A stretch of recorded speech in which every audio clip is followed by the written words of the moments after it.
Mapagpalang araw pong muli sa inyong lahat guys. San man pong sulok ng mundo kayo naroroon. Good morning, good afternoon, good evening. Ayan. And for today's video ay ako nga po ay magbabalat ng nyog. Ayan. So ayan, kung bago pa nga lang sa aking channel, wag mo nga kalimutang mag-like and subscribe and comment down below. Syempre, hit na rin ang notification bell para naman updated po kayo sa mga susunod ko pang video. And syempre guys, don't skip guys, at sa puntong yan ay nagbabalat na nga tayo ng nyog at ayan, at muli na naman po akong bumili ng nyog guys kasi nga ay meron po kaming kayuran guys. So ayan, at magtitinda-tinda na naman tayo ng nyog at the same time umpisa na naman nating magtinda-tinda ng mga kakanin, ayan, ng mga merienda, ayan. So naisipan na naman natin start na sideline guys kasi nga ayan, at darating na naman ang pasukan. So ayan, at birada sa pagbabalat ng nyog ang lola nyo, ayan. So yan nga pala guys ay binibili ko at sa halagang 15 pesos, ayan. So ako na yung nagbabalat at minsan naman guys ay dinideliver nila ng nabalatan na. So ayan ay hindi pa nabalatan, so nagtry tayo magbalat guys, ayan. Ayan, at panoorin nyo nga ako guys kung paano magbalat ng nyug ang lola nyo. Hirap na hirap. hindi pala easy yung pagbabalat ng nyug guys. Ayan, so yung tatay ko guys ay Ilonggo. Magaling siya magbalat ng nyug guys. Ayan, so hindi ko na maana yung galing ng tatay ko. Ayan, anyway, trying hard pa rin tayo guys. Ayan. At nakita nyo naman kahit papaano ay nakapagbalat pa rin tayo. Ayan. So medyo fast forward lang yan ng konti guys. At dahil nga medyo napahaba yung aking video. Ayan. Bibenta ko yan guys ng kayod na or pwede rin na hindi na kayod. Kasi nga guys ako ay hindi marunong magkayod guys. Kaya lang ay may nervous na tayo. So ayan. Pag wala si mister hindi na tayo makapagbenta ng kayod guys. Ang binibenta na lang natin ay yung hindi nakayod, ayan. So 10 piso ang tubo natin sa bawat isang nyug, ayan. Bibili natin ng 15, so bibenta natin siya ng 25 pesos each, ayan. So 'di ba? Simple lang at meron ka ng tubo, ayan. So na-exercise pa yung katawan ko guys. Kasi naman guys ay pag binalatan at hindi agad nabenta, may tendency guys na mabulok siya. Kitkitin ng langgam yung kanyang puwet sa part na nagkakaroon ng tubo, ayan. At minsan naman guys pag nainitan ay bumibitak, so may lugi. So sa hindi naman nabalatan guys, ayan, pwede mo siyang unti-untiin at kung kailan mo lang gustong magbalat ay po pwede. Kaya lang ayun, syempre pagod, ayan, at tumingin na nga ako ng pamunas ng pawis guys at ayan, tulo to the max na yung pawis ng lola nyo. Ay hirap pala magbalat ng nyug guys, akala ko ay easy lang. So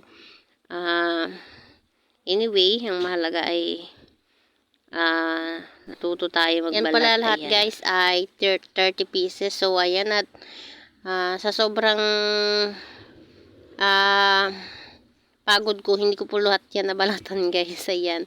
Pero anyway, ang mahalaga ay nakapag-try tayo na magbalat, ayan. So dati naman nagbabalat din ako guys, so yun nga lang talaga hindi ako professional na magbabalat, ayan. So binawasan lang natin ng konti yung babalatan ni mister, ayan.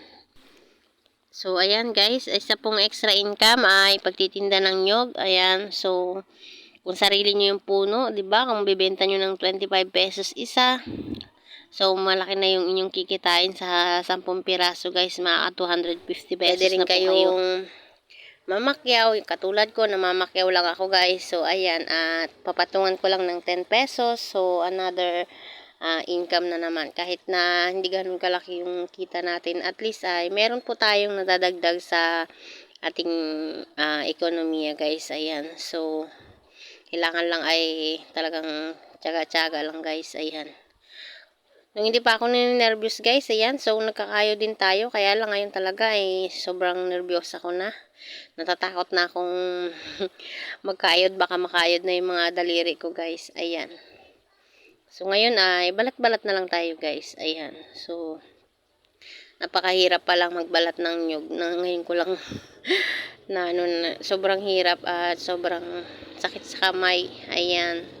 Pero anyway, lahat naman ng mahirap ay kayang-kaya nating pagdaanan yan, guys. Ayan, syempre basta gusto natin ay makakaya natin, ano mang hirap, basta tayo ay lumalaban. Ayan, malalampasan natin yan, syempre.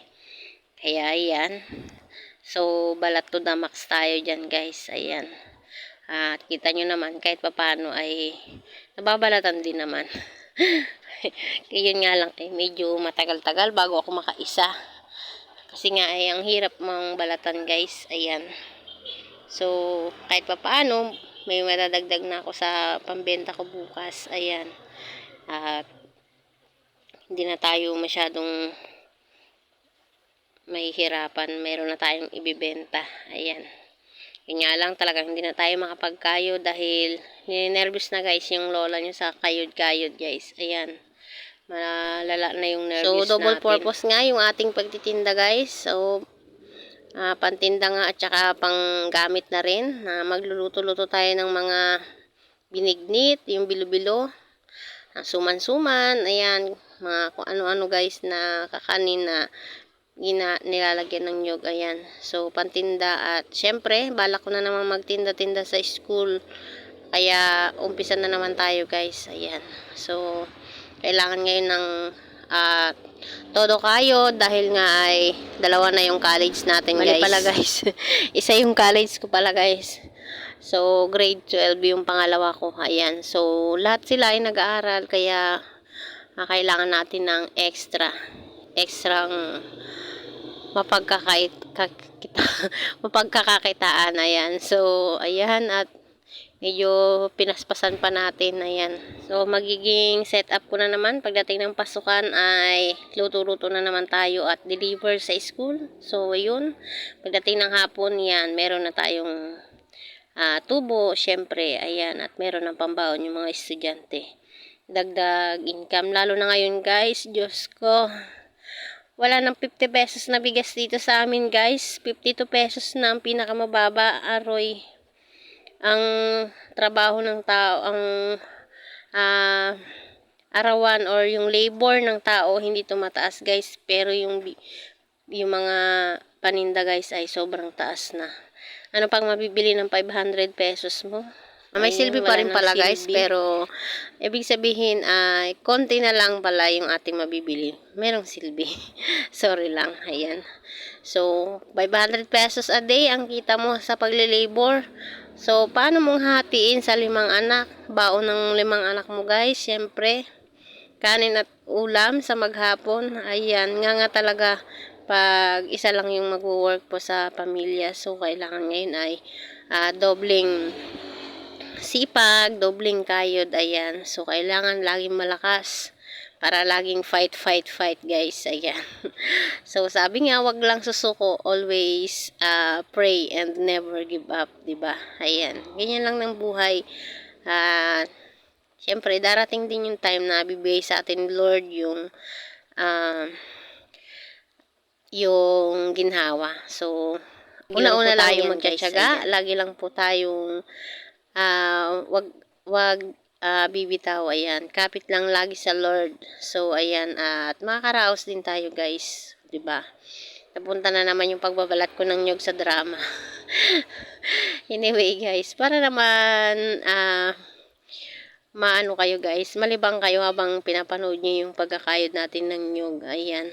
So, napakahirap.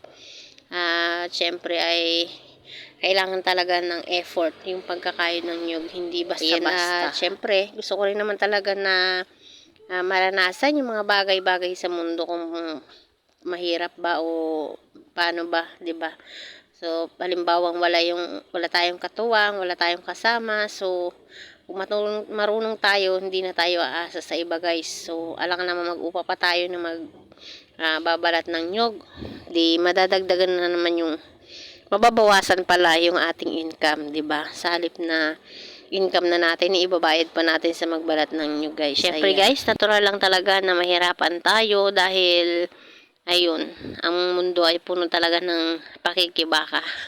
Puno ng kahirapan. So, laban-laban lang palagi. Ayan. At syempre ay tiyagaan lang natin yung mga bagay nating ah, kinakaharap sa araw-araw, 'di ba?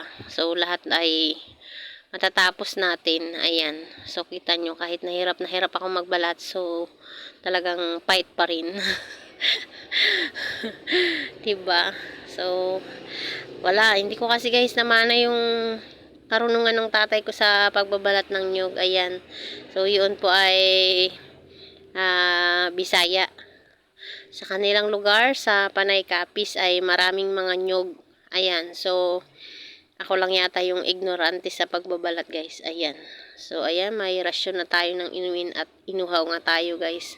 Sa sobrang hirap magbalat guys. Patuloy pa rin ng lola nyo sa pagbabalat. At syempre ay pagod na yan. Pero ano pa rin, palaban pa rin guys syempre. At kahit na mahirap ay darating din ang araw may ginhawa din. So, ganyan pala yung pagbabalat ng nyug. Akala ko pag pinapanood ko dati si Mister ay sobrang dali lang. Sobrang ano lang siya.